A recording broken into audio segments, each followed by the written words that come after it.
ಇಂದೇ ಡೌನ್ಲೋಡ್ ಮಾಡಿ ಮತ್ತು ನಿಮ್ಮ ನೆಚ್ಚಿನ ಶೋಗಳನ್ನ ಆನಂದಿಸಿ. ನಾನು ಉತ್ತರ ತಿಳ್ಕೊಂಬಂದ್ರೆ ನೀನು ನನ್ನ ಜೊತೆ ಮೊದಲಿನ ಥರ ಇರ್ತೀಯ, ನನ್ನ ಅಪ್ಪ ಅಂತ ಒಪ್ಕೋತೀಯ? ಪ್ರಾಮಿಸ್?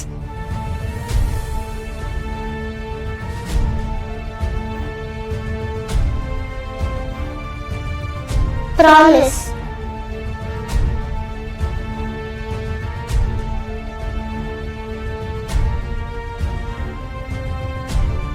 ಕಂದ, ನಿಜವಾಗ್ಲೂ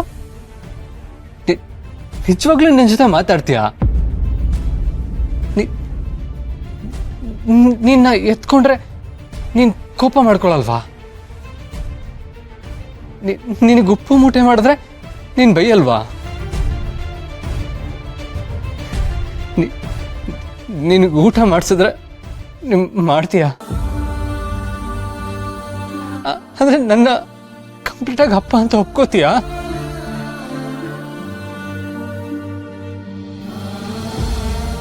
ಇಷ್ಟು ಸಾಕಂದ ನೀ ನನಗೆ ಮತ್ತೆ ಸಿಗ್ತೀಯ ಅಂತಂದ್ರೆ ಅವತ್ತು ಏನಾಯ್ತು ಅಂತ ನಾನು ತಿಳ್ಕೋತೀನಿ.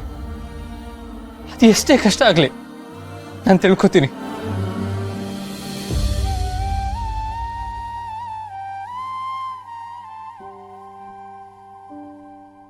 ಏನೇ ಆದರೂ ನಾನು ಅದನ್ನು ತಿಳ್ಕೊಳ್ಳೇಬೇಕು.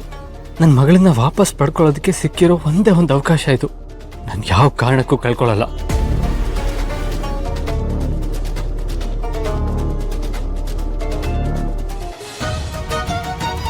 ಅಪ್ಪ, ನನ್ ಕೂಗ್ತಿರೋದ್ ಕೇಳಿಸ್ತಿದ್ಯಾ?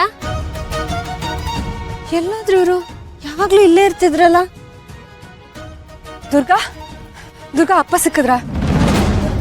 ಏನಂದ್ರಿ? ಅಂದ್ರೆ ನಿನ್ನ ಅಪ್ಪ ಸಿಕ್ಕಿದ್ರ ಅಂತ ಕೇಳ್ದೆ. ಇಲ್ಲ, ನಿಮ್ಗೂ ಕಾಣಿಸ್ಲಿಲ್ವಾ? ಇಲ್ಲ ದುರ್ಗಾ, ನಾನು ಎಲ್ಲ ಕಡೆ ನೋಡ್ದೆ, ಆದ್ರೆ ಎಲ್ಲೂ ಕಾಣಿಸ್ತಿಲ್ಲ. ಮತ್ತೆಲ್ಲಿ ಹೋದ್ರು ಇವರು? ಎಲ್ಲೂ ಕಾಣಿಸ್ತಿಲ್ಲ ಅಂದ್ರೆ ಅವ್ರೇನಾದ್ರೂ ಅಪಾಯಕ್ಕೆ ಸಿಕ್ಕಾಕೊಂಡಿರ್ಬೋದಾ? ಹಾಗೆಲ್ಲ ಏನಿಲ್ಲ. ಅಪ್ಪ ಯಾವಾಗ್ಲೂ ಹೀಗೇನೆ, ತುಂಬಾ ದಿನ ಕಾಣಿಸ್ಕೊಳ್ಳೋದೇ ಇಲ್ಲ. ಈಗ್ಲೂ ಅಷ್ಟೇ, ಹಾಗೆ ಎಲ್ಲೋ ಹೋಗಿದಾರ ಅನ್ಸುತ್ತೆ. ಆದ್ರೆ ಅವ್ರಿಗೆ ಎಲ್ಲಿ ಹೋಗ್ತಿದ್ದೀನಿ, ಏನು ಎತ್ತ ಅಂತ ಸ್ವಲ್ಪ ಹೇಳ್ಬಿಟ್ಟು ಹೋಗ್ಬೇಕು ಅನ್ನೋ ಅಭ್ಯಾಸನೇ ಇಲ್ಲ ಬಿಡಿ. ಆದ್ರೂ ದುರ್ಗಾ, ದುರ್ಗಾಪುರಕ್ಕೆ ಏನಾದ್ರೂ ಹೋಗಿರ್ಬೋದಾ? ಗೊತ್ತಿಲ್ಲ, ವಿಚಾರಿಸ್ತೀನಿ. ಆದ್ರೆ ಅವ್ರು ಅಲ್ಲಿ ಹೋಗೋದಕ್ಕೆ ಸಾಧ್ಯ ಇಲ್ಲ. ಯಾಕಂದ್ರೆ ಅಲ್ಲಿ ಹೋಗಿದ್ದಿದ್ರೆ ಇಷ್ಟೊತ್ತಿಗೆ ಚಿಕ್ಕಪ್ಪ ಅಥವಾ ಗಣಪ ಯಾರಾದ್ರೂ ನಂಗೆ ಹೇಳಿರೋರು. ಹೌದಲ್ವಾ? ಆದ್ರೂ ನಾವು ಹುಡ್ಕೋಣ ಅವ್ರನ್ನ.